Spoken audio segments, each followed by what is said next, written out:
కాళేశ్వరం ప్రాజెక్టుపై రాష్ట్ర ప్రభుత్వ వైఖరిని నిరసిస్తూ హన్మకొండ జిల్లా కమలాపూర్ మండల కేంద్రంలోని స్థానిక బస్టాండ్ చౌరస్తా వద్ద బీఆర్ఎస్ నాయకులు ధర్నా రాస్తారోకో నిర్వహించారు. ఈ సందర్భంగా మాజీ జెడ్పీటీసీ మారేపల్లి నవీన్ కుమార్ మాట్లాడుతూ నాడు నీళ్లు నిధులు నియామకాలు అనే ట్యాగ్ లైన్తో తెలంగాణ రాష్ట్రం కోసం కేసీఆర్ సారథ్యంలో ఉద్యమం చేసి రాష్ట్రాన్ని సాధించామని తెలిపారు.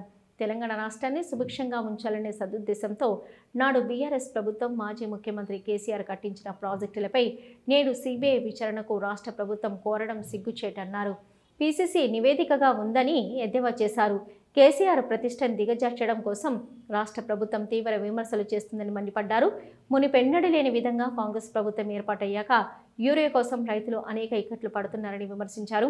రైతులకు సకాలంలో యూరియా అందించలేని ప్రభుత్వం రైతును రారాజు చేయడం కోసం నిర్మించిన కాళేశ్వరం ప్రాజెక్టుపై సిబిఐ విచారణకు ఆదేశించడం సిగ్గుచేటన్నారు. కార్యక్రమంలో ఫ్యాక్స్ చైర్మన్ సంపత్రావు, పింగిలి ప్రదీప్ రెడ్డి, లక్ష్మణరావు పలువురు పాల్గొన్నారు.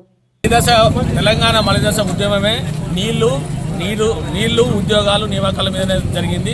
దానిలో భాగంగానే తెలంగాణ రైతులకు ఉమ్మడి ఆంధ్రప్రదేశ్ జరిగిన నష్టాన్ని నివారించడం భాగంగానే కాళేశ్వరం ప్రాజెక్టును నిర్మించడం జరిగింది. అది ఒక అద్భుతమైన ప్రాజెక్టుగా నిర్మించడం జరిగింది. ఈ రోజు కూడా ప్రస్తుతం ఆ యొక్క ప్రాజెక్టు దగ్గర మేడిగడ్డ ఎక్కడైతే కుంగిందని అన్నారో అక్కడ 2,56,000 క్యూసెక్ల నీరు ఇప్పుడు నిల్వ ఉన్నది. దానిలో చిన్న ఒక 2 పిల్లర్లు కుంగినంత మాత్రాన దాన్ని పూచిగా చూపెట్టుకుంటూ రేపు రైతులను మోసం చేసుకుంటూ రేపు రాబోయే స్థానిక సంస్థల ఎలక్షన్లకు వాళ్ళు ఇచ్చిన ఏదైతే 420 హామీలు ఉన్నాయో వాళ్ళు ఇచ్చిందే పాపం 420 నంబరే, అది చీటింగ్ నంబర్.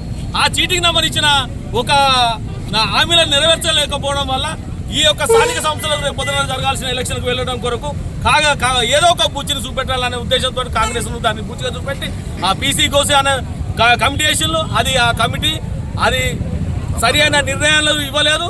అది వేసింది పీసీసీ కమిటీ. అది ఏదైతే ఎట్టి పరిస్థితుల్లో కూడా జస్టిస్ కోసి కమిటీ దాని ఇచ్చిన ఏదైతే 670 పత్రాలు ఉన్నాయో దాంట్లో 61 మాత్రమే తీసుకొని చెప్పడం జరిగింది. అసెంబ్లీ సాక్షిగా మొత్తం ఒక్క హరీష్ రావు బీఆర్ఎస్ పార్టీ తరఫున కొట్లాడితే ఉన్న క్యాబినెట్ మంత్రులు దాని మీద అవగాహన లేని వ్యక్తులు మాట్లాడిన మాటలకు ఒక్కటి ఎదిరించి నిలబడలేని ఆ యొక్క ప్రభుత్వం, దద్దమ్మ ప్రభుత్వం, దాన్ని పాలించే వ్యక్తికి కనీసం ఈ రోజు వరకు కూడా జై తెలంగాణ అనే వ్యక్తి అక్కడ దాన్ని పాలించే వ్యక్తి ఏ రోజు కూడా ఇప్పుడు యూరియా ఒక్కొక్క గ్రామాలలో రైతులు పడే వేదన చూడండి. 9.5 టీఆర్ఎస్ పాలనలో ఏ రోజు కూడా 9.5 సంవత్సరాల టీఆర్ఎస్ పాలనలో రైతుకు యూరియా బస్తాల కొరకు క్యూలు కట్టిన చరిత్ర ఎక్కలేదు. ఇంతకుముందు ఏదైతే కాంగ్రెస్ గవర్నమెంట్లో జరిగిందో మేము వస్తే మళ్ళీ గదే చూపెడతామని చెప్పని ఇలా రైతులను అరికోస పెడుతున్నారు. సన్న బియ్యానికి 500 రూపాయల బోనస్ ఇస్తామన్నారు, దాన్ని కూడా చేసిళ్ళు. 2 లక్షల రూపాయల రైతు రుణమాఫీ అన్నారు, అది కనీసం 50-60% కూడా జరగలేదు. ఇవన్నిటిని కూడా ఇలా కాంగ్రెస్ ప్రభుత్వం మేము వస్తే ఏం చేస్తామో అనేది నిరూపించిళ్ళు. కాబట్టి ఈ యొక్క